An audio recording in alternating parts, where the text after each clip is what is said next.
Each episode of Education with an Edge is meant to create, cultivate, and inspire honest discussion about issues affecting youth. Hosted by author, artist, educator, advocate, and speaker, Jaquel Lane.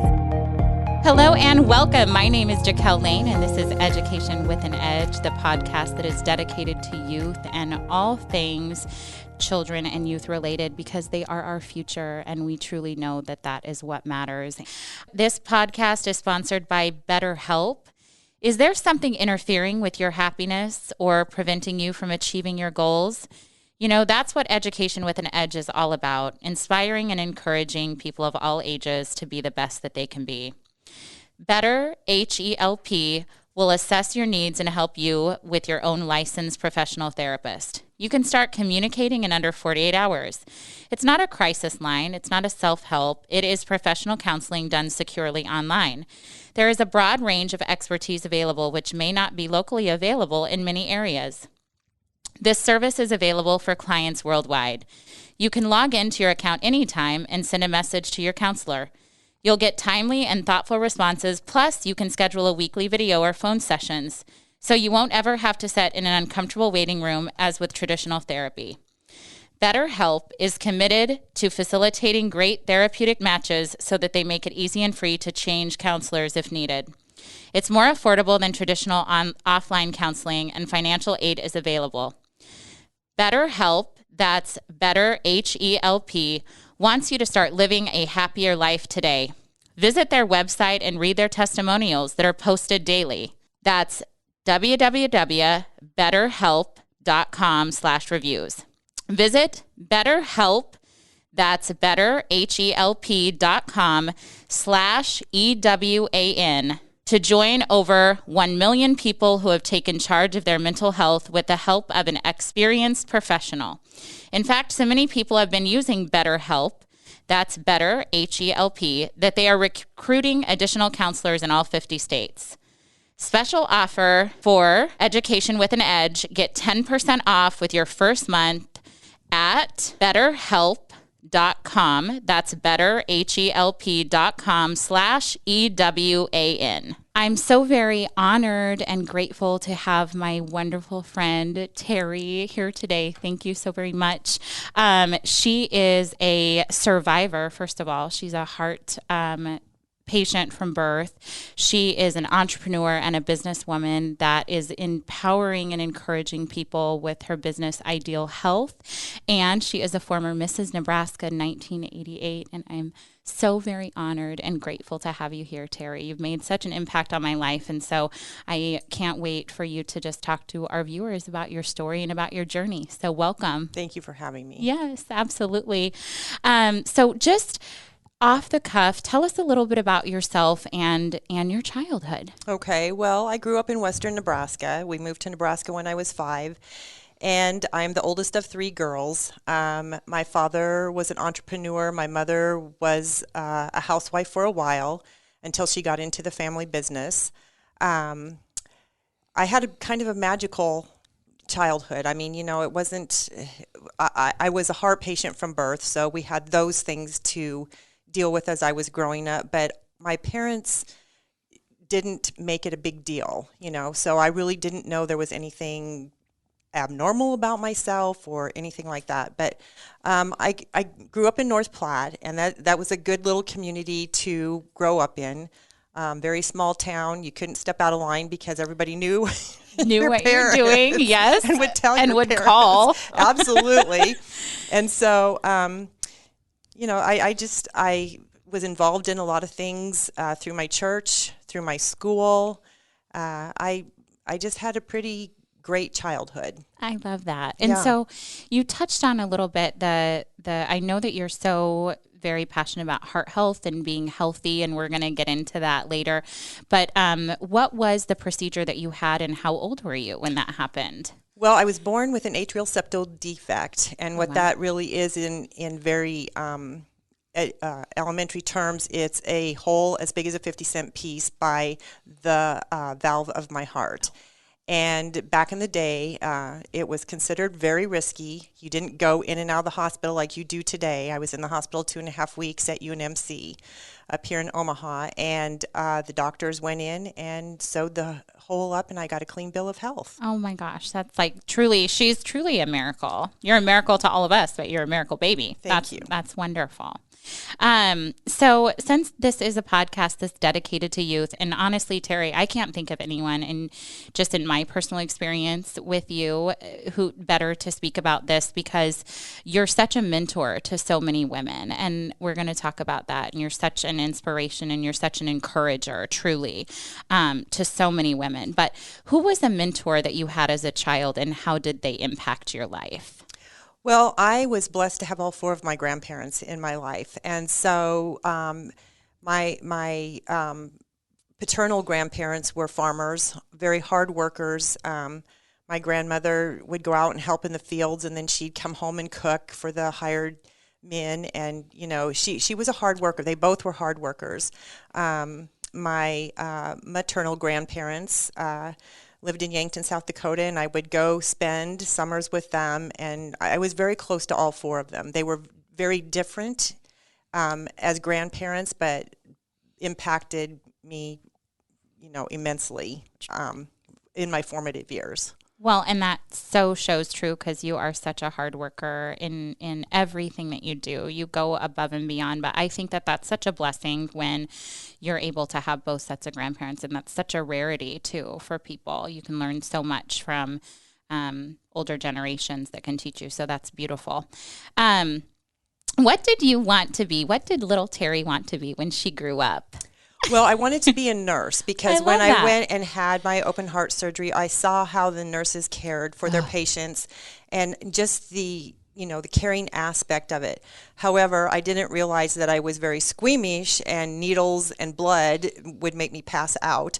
So I had to go to plan B. I knew growing up that, I have 4 P's in my life, and I knew I had a God-given purpose of helping people. And I wasn't certain what aspect that would lead me to, but I knew that's what I wanted to do. So throughout my work history, I've been able to empower youth I had a youth entrepreneurship camp, and I worked for a company out of Chamblee, Georgia for a few years, and we had a camp for at-risk youth where they started their own businesses and actually competed for dollars to start their businesses. So that was one aspect that I loved.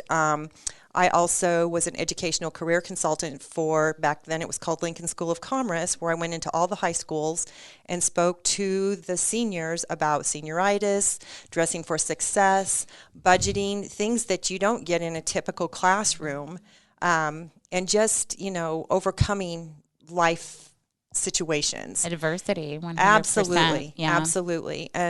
And then I was a nationwide management consultant in the chiropractic field, and I've been a chiropractic patient since I was 10, and chiropractic wasn't, very mainstream back then, but when I had open heart surgery, they went around the right side of me, and so they broke a rib, and so when my back would go out, it was to the point I couldn't breathe because my ribs would go out. So I was passionate about chiropractic, and I was a nationwide chiropractic consultant, and traveled to Philly, Los Angeles, and Chicago teaching people how to set up their businesses and run the business side of a chiropractic clinic. Sure. Because the doctors go to school to learn that side of it, but they don't learn the aspects of how to run a business. So that's where I came into the picture. I love that. And that's so interesting. And that's honestly what's so important to me about this podcast is that you've had such obviously an illustrious career, but you've done such a myriad of different things. And there's, in that capacity, a lot of kids might say, well, I don't really want to be a chiropractor, but they will acknowledge and know that you can help someone set up their chiropractic business. Right. There's so many different facets that I just think that young people aren't aware of. So how very, very, very interesting. Thank you. And you are right now, speaking of helping people and encouraging people. You have a wonderful business, and we would love to hear about that. So Ideal Health, how did it get started, and tell us about it? So I'm 6 feet tall, and I can carry weight a little bit better than probably somebody who's a little bit shorter. But in 2007, I had a lot of stress going on. I'm going to back up to 2006.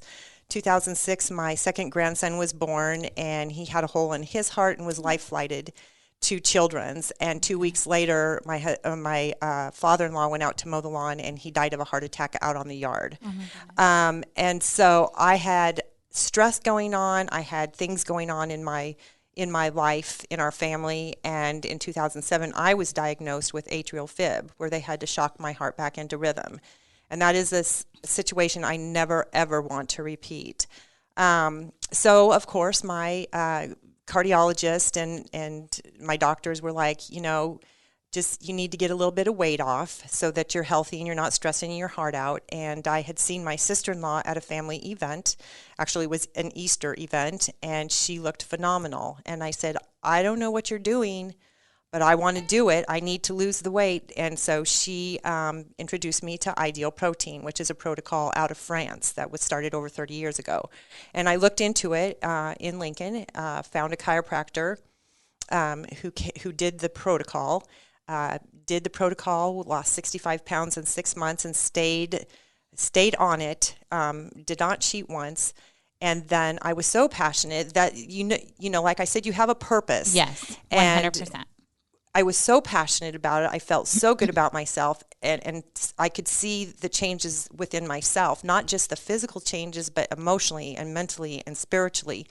And I went to the chiropractor and I said, I need to run this program for you. And he was like, whoa, I have to think about this, because, I caught him off guard.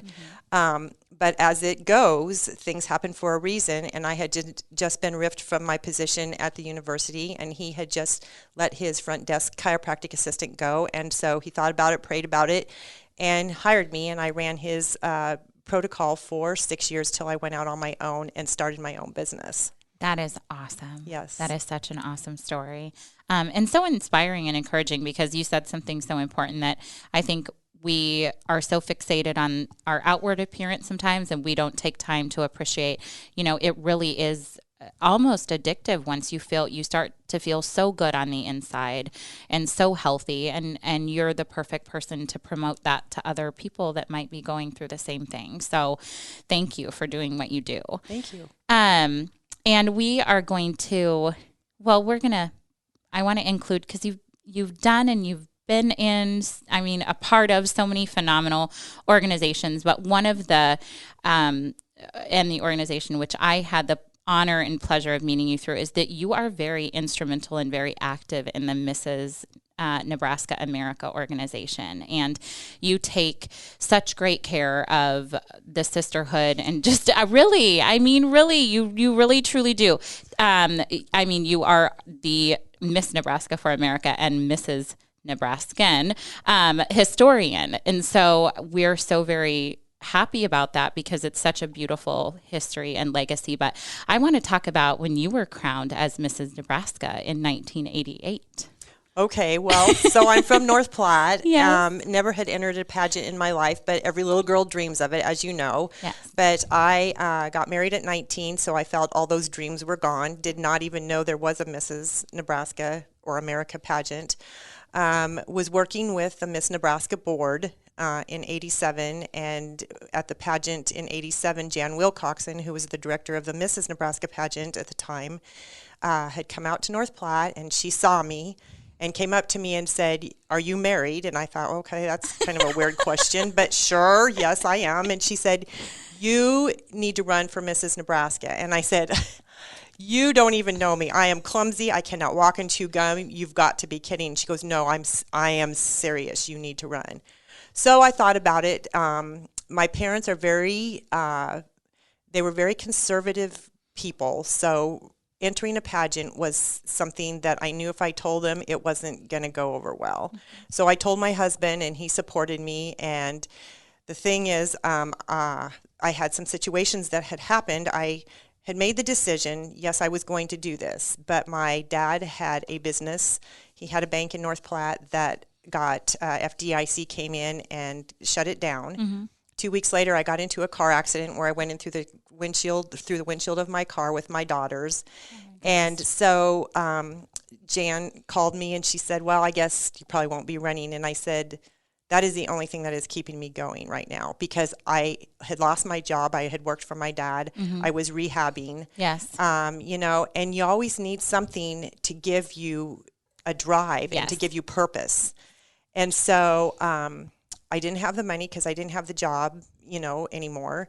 And I went around North Platte and I said, okay, I'm running for Mrs. Nebraska, but you can't tell my parents because they will not approve of this. I love it. And everybody's like, okay. And I came to the state pageant in April of '88 and had 70 state sponsors that sponsored everything, paid for everything, and won the title on my first try. That is awesome. That is a beautiful story, because we talk about, you know, having adversity in your life and how oftentimes, I always say this, that young people see the finished product, or I'm sure that your beautiful grandchildren see the finished product. And it's like, oh, you know, and it's like, but you really had to work to get there. And it wasn't always uphill, you know, it wasn't always, it wasn't handed the peaks to me. And right. Oh, it wasn't handed to you, and it wasn't, and there was adversity that you had to do to get there. So I'm always concerned when young people, you know, have problems or obstacles in their life. I think it's so important to hear how other people have overcome situations or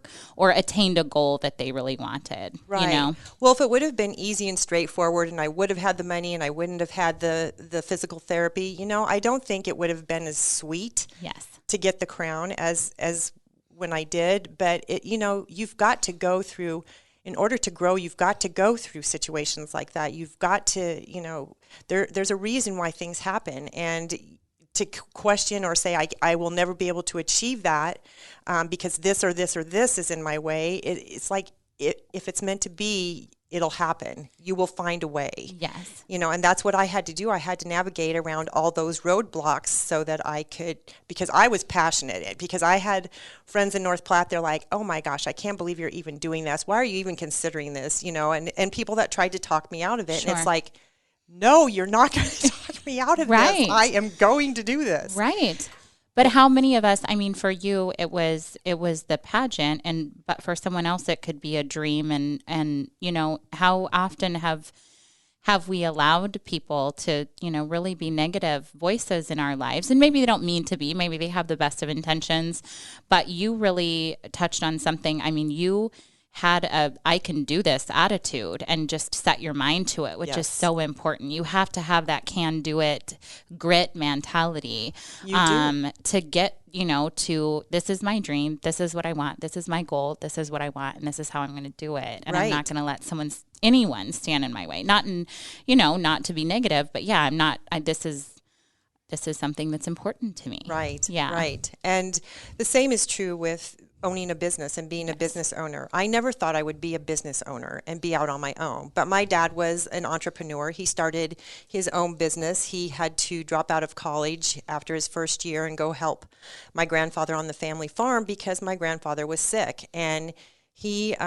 chartered a bank and then chartered 3 more with his brother without the education. And I know people say that, you know, that book education is so important, but on the job training and just, I mean, he was the type of person, and he's been gone 4 years, it'll be 5 in August, but he was the type of person that he also had that vision. Sure. Didn't know how he was going to get there, but knew what he wanted and made it happen. And he was the type of person that I would say he had the Midas touch. He would buy junk stuff, or he would look at a situation and people would laugh and say, you know, why are you doing that? Is ridiculous, and turn it into a gold mine. And that's awesome. And I feel like I have some of that same spirit or that same drive. I'm very driven that my dad had. And for me to go out and start my own business, not knowing anything about running a business or being a health coach, and not only one, but now I have 2 because I opened another clinic in my hometown last summer. So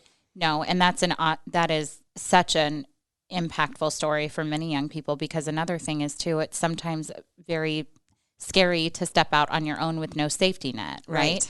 And I hear that a lot, well, I would love to do this, but, and the advice and obviously the mentorship that your father provided you, but also, and I will say this as well, being a woman and owning a business is very different even today. And we've come such a long way, but it just is. And sometimes when, you have to step out in your faith and the talents the God-given talents that you have and say that we're going to make this work, this is going to work. Right. So, no, that's so amazing, but it's also so important for so many people to hear, because I know that there's someone out there that's probably has a dream or has a goal, but is afraid to step out there. Right.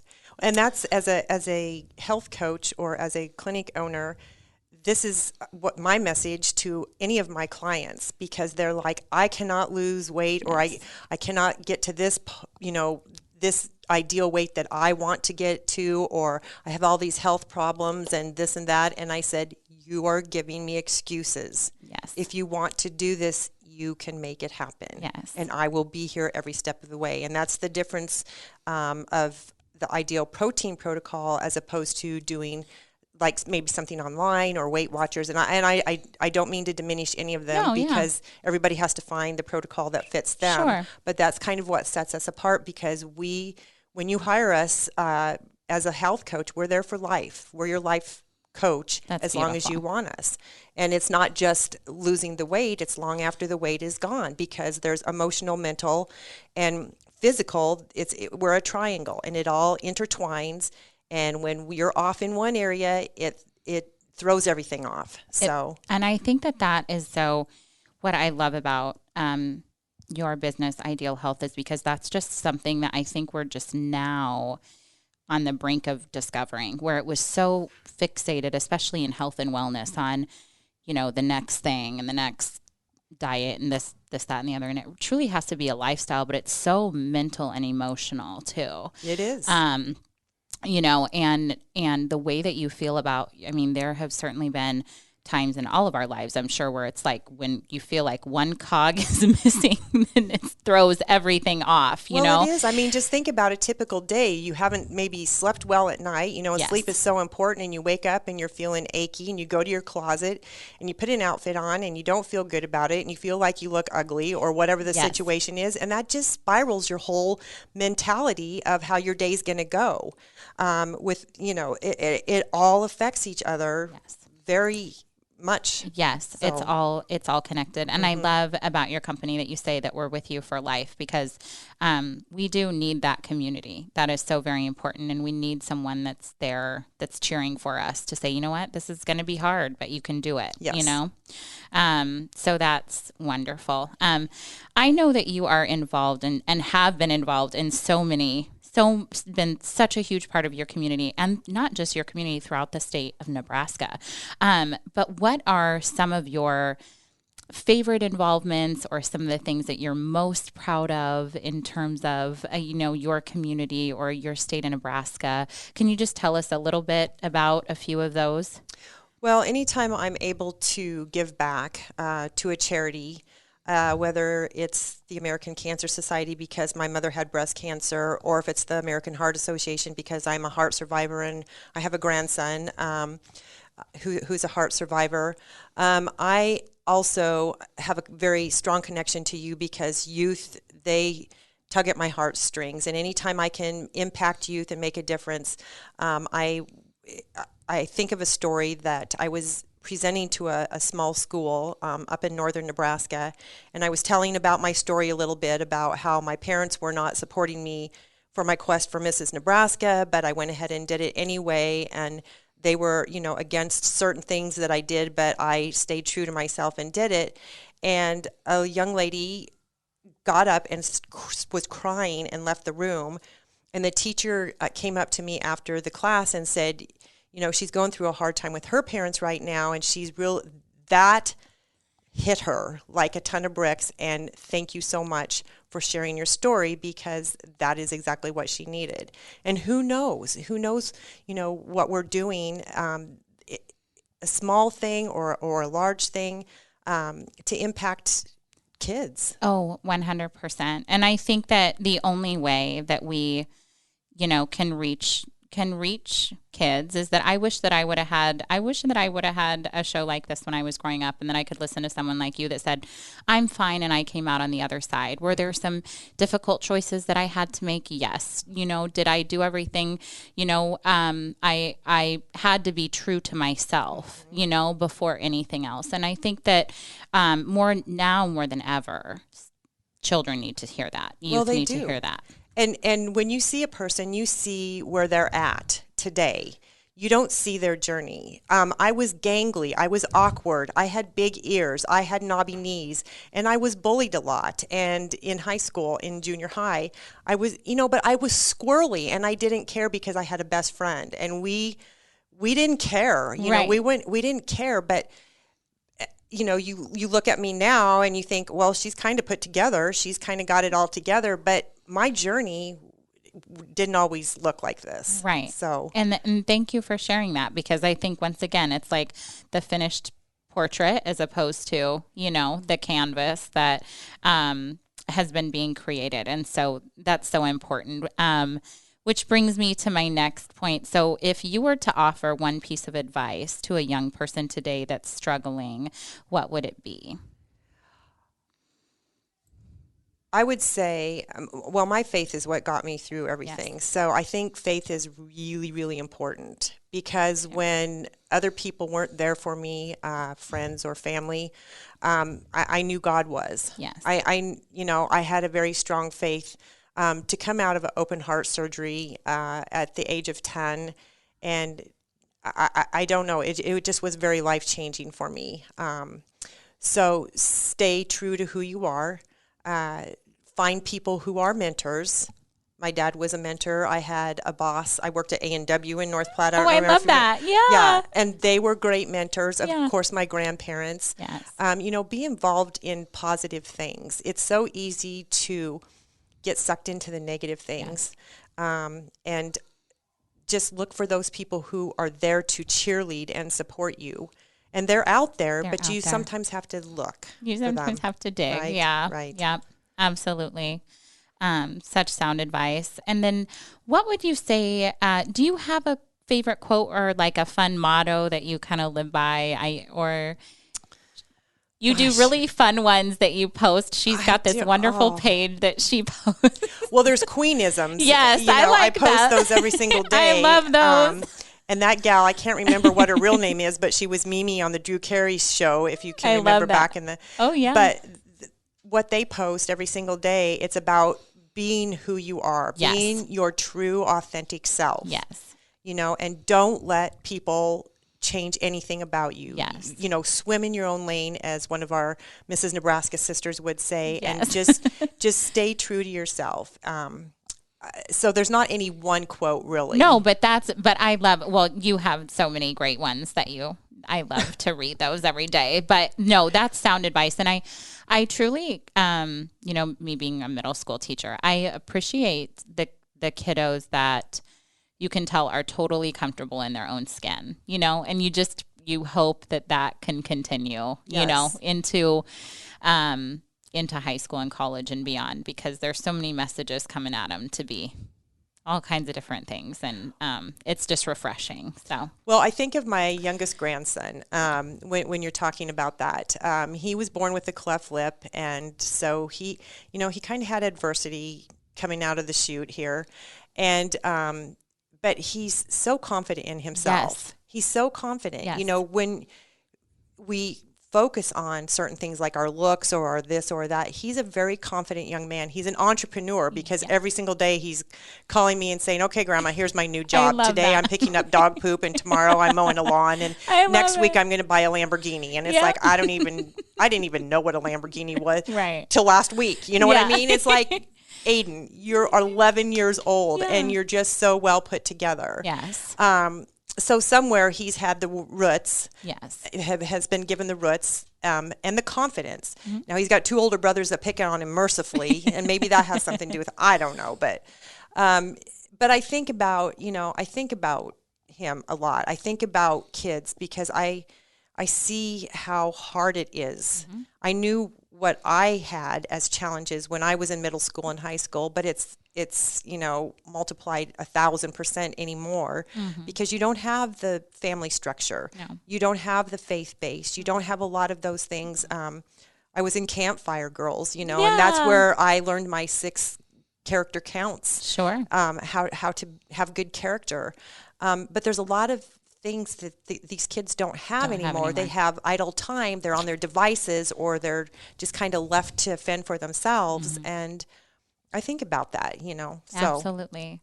Well, and no doubt that your grandson has such a great mentor and a role model in you. And so I don't doubt that that's where he gets his entrepreneurial spirit and just his can-do attitude from. But that's a wonderful story. Everyone I like to ask this question because, I want to know what people would like to be remembered for, or what you would like your legacy to be. So I know that that's a difficult question, but it's one of my favorite ones with guests because it's so important. And sometimes, people don't feel comfortable sharing, but what would you like your legacy to be, or people to remember you by? Actually, that's a really easy question for me because I have the 4 P's in life, and it's purpose, passion, perseverance, and paying it forward. I love that. And I want, when my time comes that God takes me home, I want people to say, oh my gosh, she knew what her purpose was. It wasn't being a nurse. She found what her giving spirit was, but she was passionate about it. So as a health coach, I'm very passionate, probably too passionate sometimes that people are like, okay, I've had enough of you. You can just back off a little bit. But you're going to have adversities. So persevere because it's not easy. Life is not easy, but you can figure out ways to navigate around that and then pay it forward when the time comes. I'm in a comfortable position now where I can be philanthropic and give back and pay things forward, not only with money, but my time and my faith. So that would be my legacy. This is my 4 Ps. Well, and I can attest to that, and so many people can attest to that, Terri, that you are living that out. You're such a living example of that. But I love what you said, too, because oftentimes young people might think, well, I'm not, in a position right now. And it's like, go volunteer. I'm always telling, my young people that are not, feeling great about themselves or whatever. We used to go visit the rest home, the nursing homes. And I know that that's made it so, we're kind of in a season that's made it difficult. But even to, talk with a relative, an elderly relative that you haven't seen in a long time, or, it's just any kind of way to give back. It doesn't have to be monetary. It can be your time. It can be your talents. And so that's just such an important thing to remember. And so I just can't tell you how honored I am to have you on. And honestly, it's such a blessing that we met through a fellow sister of ours, Joni Nathanson, and you've been nothing but, just such a remarkable mentor to me, and honestly, just a dear, dear friend in my life. And so I'm so very honored to have you on the show. And I know that your story is going to touch a lot of children's lives. And so that is just what is so very important to us here at Education with an Edge. But where can we find your company and organization? Is there a website that people can get in contact with you? Because there might be someone out there that's, suffering from poor body image, or they'd like to get healthier. And so where can they find you? Well, my website is being reconstructed right now, so I'm under reconstruction, but it's Ideal Health LLC. Awesome. That is my current website. So if they can go there and that'll give them direction. Awesome. Well, find me. And thank you once again for everything that you're doing just to encourage health and wellness throughout our state, and just empowering so many people. So Once again, this is Jaquel Lane, and this is Education with an Edge, and we're so honored to have Terri here with us today to talk about her journey. I always like to end the podcast by saying if you are a young person that's out there that is suffering right now, we have great resources for you. Please do reach out. We partner with Boys Town here in Omaha. There is the suicide prevention hotline and things like that that we can get you in contact with. But please don't give up. We need your light. We need you in this world, and we're all rooting for you. So until we meet again, Jaquel Lane signing off. If you have a question or just want to learn more, go to jaquellane.com. Thanks for listening to Education with an Edge, a Hurrdat Media Production.